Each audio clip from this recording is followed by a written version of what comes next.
نحمده ونصلي على رسوله الكريم اما بعد فاعوذ باللہ من الشیطان الرجیم بسم اللہ الرحمن الرحیم۔ شاملین فرض علوم کورس، آج ہمارے فرض علوم کورس کا سبق نمبر 25 ہے اور پیج نمبر 233 سے ہم پڑھیں گے نجاستوں کا بیان۔ سوال: نجاست کی کتنی قسمیں ہیں؟ جواب: نجاست کی 2 قسمیں ہیں۔ پہلی ہے نجاست حقیقیہ اور دوسری نجاست حکمیہ۔ نجاست حقیقی اور حکمیہ، اس کی مکمل جو ہے وضاحت انشاءاللہ وہ آگے بیان کی جائے گی۔ حقیقی وہ جو نظر آئے اور حکمیہ وہ جو نظر نہ آئے، جس کے اوپر حکم تو ہے نجاست والا لگے لیکن وہ بظاہر نظر نہ آئے۔ نجاست حکمیہ کی کتنی قسمیں ہیں؟ نجاست حکمیہ کو حدث بھی کہتے ہیں، اس کی 2 قسمیں ہیں۔ پہلی جو ہے حدث اصغر، اصغر کہتے ہیں چھوٹے کو، حدث اصغر یعنی بے وضو ہونا، اور دوسرا جو ہے حدث اکبر، اکبر کہتے ہیں بڑے کو، یعنی بے غسل ہونا۔ ان سے پاکی حاصل کرنے کو طہارت صغریٰ اور طہارت کبریٰ کہتے ہیں۔ یعنی جب آپ وضو کے ذریعے طہارت حاصل کریں گے تو یہ طہارت صغریٰ ہے، اور غسل کے ذریعے آپ پاکی حاصل کریں گے تو اس کو طہارت کبریٰ کہیں گے۔ اس طرح بندہ ناپاک ہو جاتا ہے نا، ناپاک ہو گیا تو پھر بندہ غسل کرے گا تو پاکی حاصل کرے گا، پاکی حاصل کرنے کے بعد جو ہے اس کو ہم کہیں گے کہ اس نے طہارت کبریٰ کی ہے۔ نجاست حقیقیہ کی کتنی قسمیں ہیں؟ اس کی بھی 2 قسمیں ہیں، پہلی غلیظہ اور دوسری خفیفہ۔ جس کا حکم جو ہے وہ سخت ہے، جس کا حکم سخت ہے اس کو غلیظہ کہتے ہیں، اور جس کا حکم ہلکا ہے اس کو خفیفہ کہتے ہیں۔ لیکن ہے یہ دونوں نجاستیں، ہے دونوں جو ہے اس انداز میں اس کو نجاست ہی ہم کہیں گے، یہ نہیں کہ یہ معاف ہے، عام حالت میں معاف نہیں ہے، اس میں پھر آگے تفصیل ہے وہ انشاءاللہ آگے بیان کی جائے گی۔ نجاست غلیظہ کے بارے میں پہلے سنتے ہیں۔ نجاست غلیظہ کا کپڑے یا بدن پر لگ جائے تو اس کا کیا حکم ہے؟ نجاست غلیظہ کپڑے یا بدن پر لگ جائے تو اس کے احکام درج ذیل ہیں۔ پہلا یہ کہ اگر 1 درہم سے زیادہ لگ جائے تو اس کا پاک کرنا فرض ہے۔ بے پاک کیے نماز پڑھی تو نہیں ہوگی، اور قصداً پڑھی تو گناہ بھی ہوا، اور اگر با نیت استخفاف ہے تو کفر ہوا۔ استخفاف کا مطلب کہ توہین یا تذلیل کی نیت ہو، معاذ اللہ۔ ایسے تو ایک مسلمان سے اس کا گمان نہیں کیا جا سکتا، لیکن چونکہ یہ شرعی مسئلہ ہے کہ اگر اس کی نیت توہین کی، تذلیل کی، تحقیر کی نیت ہے، اگر بانیت استخفاف ہے تو پھر کیا ہوگا؟ کفر کا حکم ہوگا۔ یہ ایک جز ہو گیا، اور دوسرا جز یہ ہے کہ اگر درہم کے برابر ہے، اگر نجاست غلیظہ 1 درہم کے برابر ہے تو پاک کرنا واجب ہے، کہ بے پاک کیے نماز پڑھی تو نماز مکروہ تحریمی ہوئی، یعنی ایسی نماز کا اعادہ واجب ہے، اور قصداً پڑھی تو گناہگار بھی ہوا۔ اور تیسرا اس کا جز یہ ہے کہ اگر 1 درہم سے کم ہے تو پھر پاک کرنا سنت ہے۔ اگر بے پاک کیے نماز پڑھی تو نماز ہو گئی مگر خلاف سنت ہوئی، اور اس کا اعادہ بہتر ہے، یعنی دوبارہ پڑھ لینا پھر بہتر ہے، لیکن نماز ہو جائے گی اگر 1 درہم سے کم۔ جس طرح کو قطرہ نجاست لگ جاتا ہے، پیشاب کا قطرہ لگ گیا، منی کا قطرہ لگ گیا، یا پھر مزی کا ودی کا قطرہ لگ گیا ہلکا سا، تو اس کے اوپر جو ہے یہ حکم لگائیں گے کہ یہ 1 درہم سے کم ہے، 1 آدھ قطرہ لگ جائے تو 1 درہم سے کم کا حکم لگے گا اس پر، تو اس کا پاک کرنا یہ ہے سنت ہوگا، بہتر ہے، افضل یہ ہوگا کہ اس کو بھی پاک کیا جائے۔ لیکن اگر کوئی ایسی نماز پڑھ لے گا تو نماز ہو جائے گی، بشرطیہ درہم کے برابر نہ ہو اور درہم سے زیادہ نہ ہو، کم ہو تو نماز ہو جائے گی، لیکن پھر بھی پاک کر لینا افضل ہے۔ سوال: 1 درہم سے کیا مراد ہے؟ جس طرح ابھی درہم کے بارے میں اوپر بیان کیا گیا، اب درہم سے کیا مراد ہے؟ درہم کس کو کہتے ہیں؟ اس کی 2 صورتیں ہیں۔ وہ کیا؟ اگر نجاست گاڑی ہے جیسا کہ پخانہ، لید، گوبر، تو درہم سے مراد اس کا وزن ہے، پھر اس کا وزن لیا جائے گا۔ اور اگر درہم کا وزن شریعت میں اس جگہ جو ہے ٹھیک ہے نا، کتنا سمپل کر کے سمجھایا جا رہا ہے. پھر بھی اگر کسی چیز کی سمجھ نہ ہو تو آپ پوچھ لیجئے گا. درہم کے برابر جو ہے بیان کیا گیا، درہم سے زیادہ اس سے کم. اب آگے درہم کے بارے میں بتایا جا رہا ہے کہ درہم کو ہم کیسے جو ہے وہ ڈیسائیڈ کریں گے کہ درہم کے برابر ہے یا نہیں. تو اس سے یہ مراد لی گئی ہے کہ اگر یہ گاڑی نجاست ہے تو اس کا پھر وزن مراد لیا جائے گا. کتنا وزن ہے؟ شریعت میں جو ہے اس کا وزن ہے 4.5 ماشے. 4.5 ماشے. اس کو آپ یوں بھی کمپیئر کر سکتے ہیں جس طرح وہ ٹھپا ہوتا ہے نا پرانے، جو تھوڑا بڑا ٹھپا ہوتا تھا. ایک تو ہوتا ہے نا چھوٹا سا 1 روپے والا ٹھپا ہوتا ہے، یہ نہیں، اس سے جو بڑا ٹھپا ہوتا ہے تقریباً اتنی یہ جو ہے یہ درہم کے برابر ہوتی ہے. دوسرا یہ ہے کہ اگر نجاست پتلی ہو جیسے آدمی کا پیشاب اور شراب، تو درہم سے مراد اس کی لمبائی چوڑائی ہے. اور شریعت نے اس کی مقدار ہتھیلی کی گہرائی کے برابر بتائی، یعنی ہتھیلی خوب پھیلا کر ہموار رکھیں اور اس پر آہستہ سے اتنا پانی ڈالیں کہ اس سے زیادہ پانی نہ رک سکے. اب پانی کا جتنا پھیلاؤ ہے اتنا جو ہے یہ درہم سمجھا جائے گا، ہتھیلی جو ہوتی ہاتھ کی. اس طرح پھر آپ اس کو سمجھ سکتے ہیں. لیکن یہاں پر بھی جو ہے میں خلاصہ میں یہ بتا دوں، اگر سمجھ نہ لگ رہی ہو کہ درہم ہے یا نہیں ہے تو پھر پاک اس کو کرنا آپ اپنے اوپر لازم سمجھے، پاک کرے پھر نماز پڑھے. نجاست خفیفہ کا کیا حکم ہے؟ نجاست خفیفہ کا حکم یہ ہے کہ کپڑے کے بدن یعنی کپڑے کے حصے یا بدن کے جس عضو میں لگی ہے اگر اس کی چوتھائی سے کم ہے، 4 حصے یعنی کہ آپ کسی چیز کے کر لیں 1 2 3 4 حصے کر لیں، اگر چوتھائی سے کم ہے، مثلا دامن میں لگی ہے تو دامن کی چوتھائی سے کم، آستین میں اس کی چوتھائی سے کم، یوں ہی ہاتھ کی چوتھائی سے کم ہے تو معاف ہے کہ اس سے نماز ہو جائے گی. اگر چوتھائی یا اس سے زیادہ میں ہو تو پھر بے دھوئے نماز نہ ہوگی، پھر اس کو دھونا پڑے گا، پاک کرنا پڑے گا. جتنی نجاست لگی ہے تو اس کا آپ حصہ دیکھ لیں کہ جو کتنے حصے میں لگی ہے اس کی چوتھائی حصہ دیکھ لیں، چوتھا حصہ، چوتھے حصے کے حساب سے جو ہے وہ معاف ہو جائے گی اگر چوتھائی سے کم ہے تو. لیکن اگر وہ چوتھائی کے برابر ہے، زیادہ لگی ہوئی، تو پھر آپ اس کو پاک کریں. نجاست غلیظہ یا خفیفہ کسی پانی وغیرہ میں پڑ جائے تو کیا حکم ہے؟ جواب: نجاست اگر پتلی چیز جیسا کہ پانی یا سرکہ میں گرے تو پھر کیا ہوگا؟ تو چاہے غلیظہ ہو یا خفیفہ کل پانی ناپاک ہو جائے گا، اگرچہ ایک قطرہ گرے، جب تک کہ وہ پتلی چیز حد کثرت پر یعنی دا دردہ نہ ہو. یہ آپ سمجھ لیں کہ اگر تو وہ دا دردہ پانی ہے، بہت کوئی بڑا سا کوئی حوض ہے، کوئی چشمہ ہے، اس میں کوئی نجاست غلیظہ پڑ گئی ہے، قطرہ یا خفیفہ، تو پھر وہ ناپاک نہیں ہوگا، ناپاکی کا حکم نہیں ہوگا. لیکن اگر دا دردہ سے کم ہے، جس طرح عموماً ہمارے گھروں میں بالٹی ٹپ وغیرہ اس طرح کی چیزیں پڑی ہوتی ہیں، تو اس میں پڑنے سے کیا ہوگا؟ پھر جو ہے وہ یہ سارا کا سارا نجاست غلیظہ کا حکم ہو جائے گا، وہ پانی ناپاک ہو جائے گا.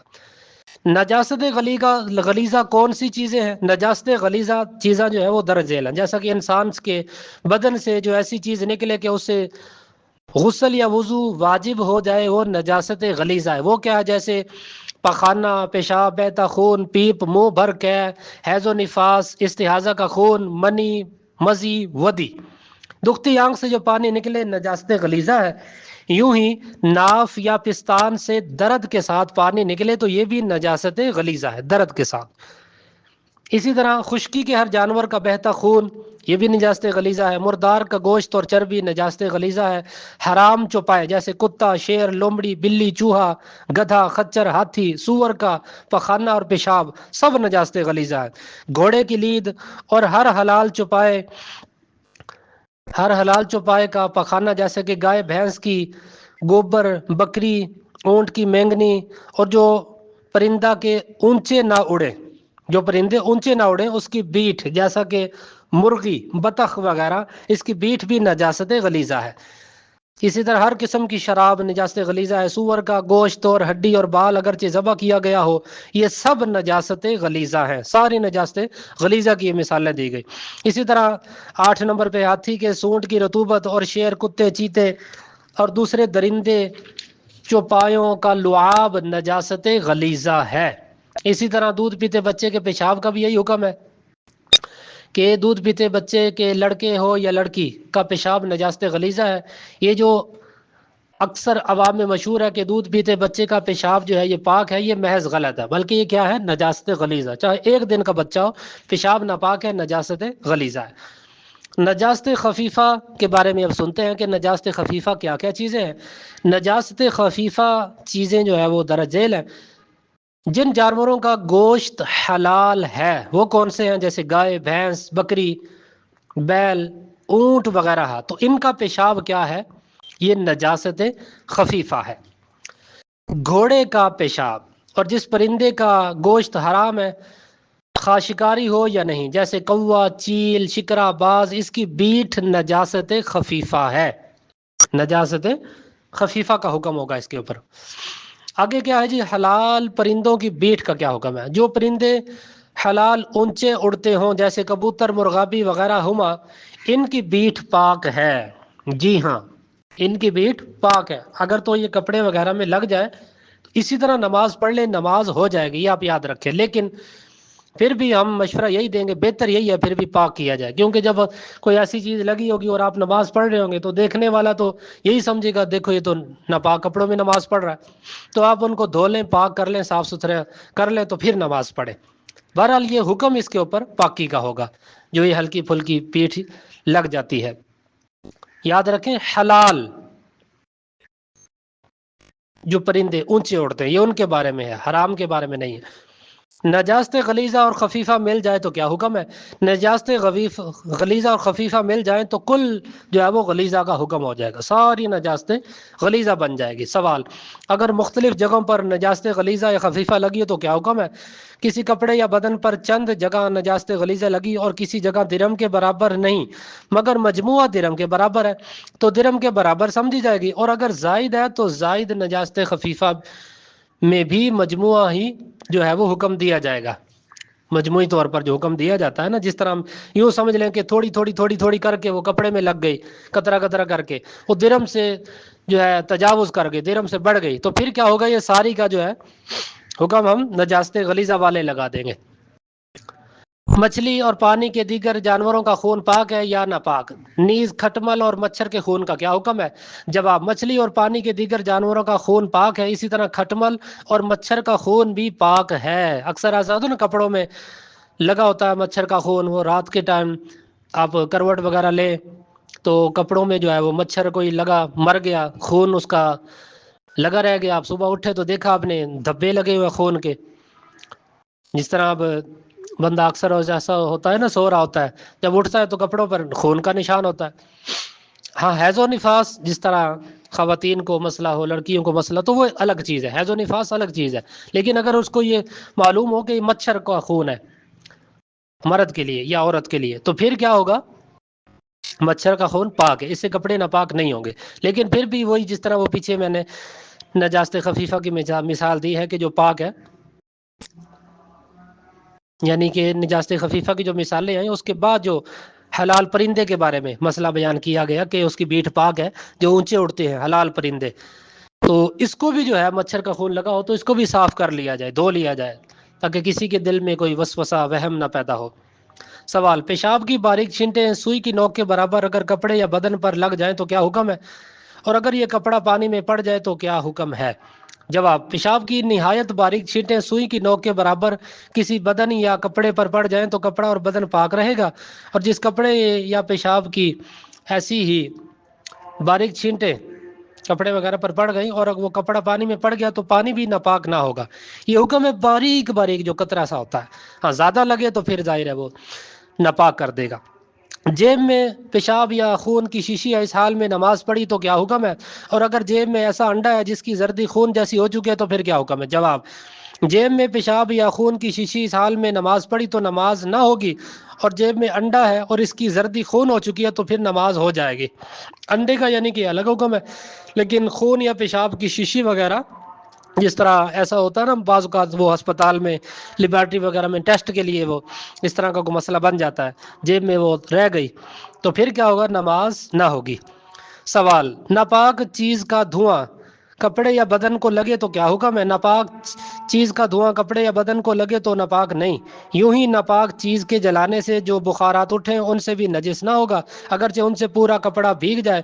ہاں اگر نجاست کا اثر رنگ یا بو ذائقہ اس میں ظاہر ہو تو پھر نجاست کا حکم ہوگا۔ دیکھیں نا کوئی چیز لگ گئی، اس میں سے سمیل بھی آ رہی ہے، ذائقہ بھی محسوس ہو رہا ہے، دو چیزیں ظاہر ہو رہی ہیں، تو پھر کیا ہوگا؟ ناپاکی کا پھر حکم ہوگا۔ لیکن ویسے ہی دھواں جو ہے اس سے کچھ نہیں ہوگا۔ اپلے کا دھواں روٹی میں لگا تو روٹی ناپاک نہیں ہوگی۔ اپلا کس کو کہتے ہیں؟ یہ جو گوبر سے وہ بناتے ہیں گول گول پاتھیاں جس کو بولتے ہیں، بعض دیہاتوں میں گوبر کے ساتھ وہ بناتے ہیں، دیہاتوں میں دیواروں کے ساتھ وہ جوڑ دیتے ہیں، پھر اس سے جو ہے روٹیاں پکائی جاتی ہیں، استعمال ہوتا ہے وہ لکڑیوں کی جگہ پر۔ تو اس کا جو دھواں ہے اس کا کیا حکم ہے؟ یہ روٹی وغیرہ میں لگے تو اس سے روٹی وغیرہ ناپاک نہیں ہوگی بلکہ پاکی کا ہی حکم ہوگا۔ سوال، پخانہ سے مکھیاں اڑ کر کپڑے پر بیٹھیں تو کیا حکم ہے؟ جواب، پخانہ پر سے مکھیاں اڑ کر کپڑے پر بیٹھیں تو کپڑا نجس نہ ہوگا، ناپاک نہیں ہوگا۔ سوال، راستے کا کیچڑ پاک ہے یا ناپاک؟ راستے کی کیچڑ پاک ہے جب تک اس کا نجس ہونا معلوم نہ ہو، تو اگر پاؤں یا کپڑے میں لگی ہے اور بے دھوئے نماز پڑھ لی ہو گئی، مگر دھو لینا بہتر ہے۔ اسی طرح سڑک پر پانی چھڑکا جا رہا تھا پانی وغیرہ، زمین سے چینٹے اڑ کر کپڑے پر پڑے، کپڑا نجس نہ ہوا مگر دھو لینا بہتر ہے۔ اچھا یہ عام حالت میں، لیکن اگر کسی ایسی جگہ کیچڑ وغیرہ سے جو ہے آپ سن گئے، آپ کے کپڑوں پر لگ گئی، آپ کو پکا گمان ہے کہ یہاں پر نجاست تھی، گندگی تھی، آپ کے کپڑوں پر لگی، پھر ظاہر ناپاک ہو جائیں۔ یہ عام حالت میں ہے کس جگہ پر کیچڑ وغیرہ، کیونکہ یہ نہیں ضروری کہ کیچڑ وغیرہ پڑی ہے تو وہ ناپاک ہے، ایسا نہیں ہے، ناپاکی کا حکم نہیں ہوتا۔ سوال، آدمی کی تھوڑی سی کھال یا ناخن جسم سے جدا ہو کر پانی میں پڑ جائے تو کیا حکم ہے؟ جواب، آدمی کی کھال اگرچہ ناخن برابر تھوڑے پانی یعنی 10 درجہ سے کم میں پڑ جائے وہ پانی ناپاک ہو گیا، اور ناخن گر جائے تو جو ہے وہ ناپاک نہیں۔ اسی طرح سوال، کتا بدن یا کپڑے کو چھو جائے تو اس سے کیا حکم ہے؟ یہ کتے کے بارے میں۔ جواب، کتا بدن یا کپڑے سے چھو جائے تو اگرچہ اس کا جسم تر ہو، بدن اور کپڑا پاک ہے۔ ہاں اگر اس کے بدن پر نجاست لگی ہے تو پھر اور بات ہے، یا اس کا لعاب لگے تو یہ ناپاک کر دے گا۔ ٹھیک ہے، نجاست وغیرہ لگی تھی کتے وغیرہ پر، اور نجاست والے جو ہے اس نے آپ کے کپڑے کر دیے، وہی نجاست آپ کے کپڑوں پر لگا دی، پھر ظاہر ہے نجاست والا حکم ہوگا، پھر دھونے پڑیں گے۔ لیکن ویسے ہی خشک کتا کپڑے میں لگ جائے آپ اس کے سے ٹکرا جائیں کتے سے، یا ویسے آپ کھیل رہے ہیں کتے کے ساتھ، وہ آپ کے کپڑوں سے مس ہوا تو کپڑے ناپاک نہیں ہوں گے۔ البتہ کتے کا جو لعاب وغیرہ ہے اگر وہ آپ کے کپڑوں میں ڈالے تو اس سے جو ہے ناپاکی کا حکم ہوتا ہے۔ سوال، کسی مسلمان کے کپڑے میں نجاست لگی دیکھی تو کیا اسے بتانا ضروری ہے؟ جواب، کسی دوسرے مسلمان کے کپڑے میں نجاست لگی دیکھی اور غالب گمان ہے کہ اس کو خبر کرے گا تو پاک کر لے گا، تو خبر کر دینا یہ واجب ہے، اس کو بتائے کہ بھئی نجاست لگی ہے، اس کو دھو کو پاک کرو، تو پھر آپ کے بتانے سے، آپ اچھی نیت سے بتائیں گے، اس کو ثواب بھی ملے گا، وہ دھو لے گا، اس کا بھی بھلا ہو جائے گا۔ سوال، کفار اور فساق کے استعمالی کپڑوں کے بارے میں کیا حکم ہے؟ جواب، فاسقوں کے استعمالی کپڑے جن کا نجس ہونا معلوم نہ ہو پاک سمجھے جائیں گے، مگر بے نمازی کے پاجامے وغیرہ میں احتیاط یہی ہے کہ رومالی پاک کر لی جائے، کہ اکثر بے نمازی پیشاب کر کے ویسے ہی پاجامہ پہن لیتے ہیں، اور کفار کے ان کپڑوں کے پاک کر لینے میں تو بہت زیادہ خیال کرنا چاہیے۔ یہ آپ یوں مسئلہ سمجھ لیں کہ اکثر ایسا ہوتا ہے نا کہ ہم کوئی نیو کپڑا لیتے ہیں بازار سے، لنڈے وغیرہ سے، کوئی شرٹ لے لی، جرسی لے لی، اب نیو ہم نے لی ہے دکان سے، لنڈے سے، اب ہمیں نہیں پتا کہ وہ پاک ہے یا ناپاک ہے، تو اس کے بارے میں حکم یہی ہے، بہتر یہ ہے کہ ان کو دھو لیا جائے، جب نئے لیے جائے، نیو لیے ہیں آپ نے، ان کو دھو لیا جائے اچھی طرح دھو کر، تاکہ آپ کا دل مطمئن ہو جائے، تو پھر آپ ان کو استعمال کریں۔ لیکن اگر ویسے ہی آپ استعمال کر لیتے ہیں تو اس کے اوپر ناپاکی کا حکم نہیں ہوگا، ناپاکی کا حکم نہیں ہوگا، لیکن بہتر یہی ہے تاکہ دل کو اطمینان بھی رہے کہ آپ اس کو دھو لیں، دھونے کے بعد ہی آپ ان کو پاک کریں۔ یہ ہمارا نجاستوں کے حوالے سے بیان تھا۔ اگلے بیان میں انشاءاللہ ہم مزید جو ہے وہ کتاب و طہارہ، اسی موضوع سے ریلیٹڈ مسائل ہم سیکھنے اور سمجھنے کی کوشش کریں گے۔ اللہ تعالی ہمیں عمل کی توفیق عطا فرمائے۔ وما علینا الا البلاغ المبین۔